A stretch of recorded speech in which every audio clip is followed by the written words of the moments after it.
يا نهار اسود. الحته دي مش حلوه يا ابني اسكت، خلينا اركز خلينا اركز. حول الله. اوعى. انت بقى كل يوم عسل كل يوم عسل كل يوم عسل. طب وبعدين يوم اجازتي اكيد مش هقعد في وسط العسل تاني. انا عايز اجرب النهارده تجربه جديده، ان انا اخدكم معايا نسوق ونعمل مغامره جديده في وسط الصحراء اللي انتوا شايفينها دي عباره عن كثبان رمليه ناعمه جدا. عايز اجرب قياده الفور ويل او الدفع الرباعي جوه المكان دوت. يا ترى هغرز؟ يا ترى الدنيا هتمشي كويس؟ يا ترى هحتاج مساعده من حد؟ الله اعلم. بس كل اللي انا عارفه دلوقتي ان كل الشكل اللي انت شايفه ده مفيش حد موجود بالكامل حوالينا.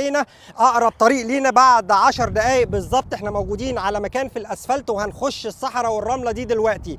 مستعدين تخوضوا التجربه معايا؟ لو انت متعود تسوق فور ويل سيب وقف الفيديو وسيب لي كومنت حالا توقع يا ترى هل انا هعرف اسوق جوه ولا لا. يلا بينا.